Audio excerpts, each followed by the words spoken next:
Hi, I'm Pam, and I'm going to show you how to wrap 2 kids using a wrap and a 2-shouldered carrier, like a Mei Tai or a soft structured carrier. So I'm going to put our newborn down in a safe location while I get started. Now I have my wrap here, and I'm going to do a partially pre-tied carry. This is a woven wrap. And there's all different options I could choose. I could do a front cross carry with a stretchy wrap or a woven. I'm going to do a front wrap cross carry. I'm using a woven wrap. If you had a stretchy wrap, you might choose to do a pocket wrap cross carry as well. So this is my half pre-tie, where I have it across my back and my pocket is ready. So a couple things to know about tandem wearing. The number 1 rule of tandem wearing is you need to know how to do both carries perfect with one child before you attempt to do 2 different things with 2 kids. And then the strategy for every tandem carry you want to do using 2 carriers is that you're going to preset whatever your front child is going to go in. Then you're going to load the other child on the back and then load the child on the front. And the reason for that is you don't want to dangle the child on the front when you're getting the one on your back. Okay, so I'm ready with my wrap. Now I'm going to get my 2-shouldered carrier ready.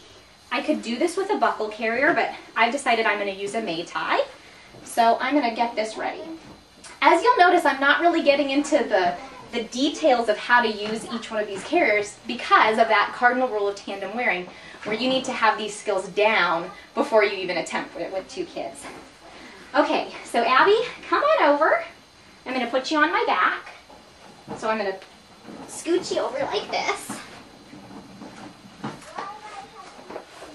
I'm really glad to see I don't have that baby on my front here, because otherwise baby would be dangling for a long time.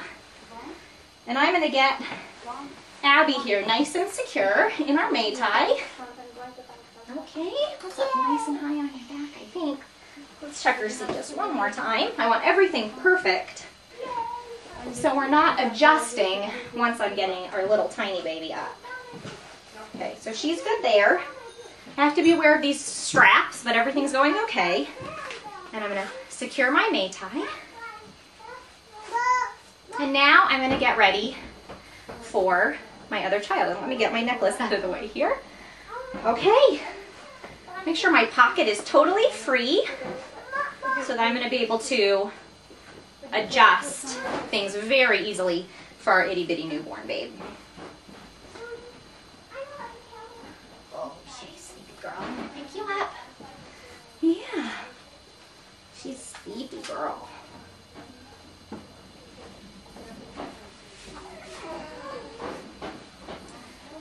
Okay. So see, this is not the time I want to be learning something new. I want to have these skills down really solidly, because my fabric is a lot tighter than it would be if I didn't have Abby on my back here, because it's just taking up some of this, it's making it so any slack is actually being pinned between us. So I am able to move this tightness a little bit if I focus on upward motion. So, got my little girl here. Hi. Get her in nice and snuggly, following all the rules of safe baby wearing, head high enough to kiss. I like to wrap legs out for birth, so I got her little legs out here. And then let's just finish this off. Now I have to figure out how to tie this while I still have Abby here. So I'm going to actually bring this in between Abby and my legs to do a tie. And I could tie in back or in front, depending on how much wrap length I have. Okay, so here we go. I got 2 babes. I need to be aware of how everybody is doing.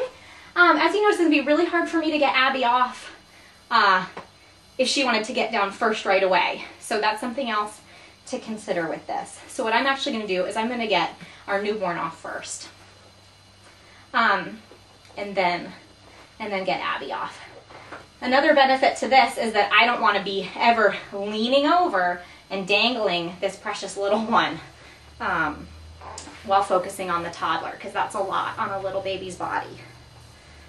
It doesn't matter so much how the wrap ends up. Like with any time you're wrapping, it's perfectly fine if your fabric touches the floor. You just don't want your baby to get on drop on the floor. Okay, precious one.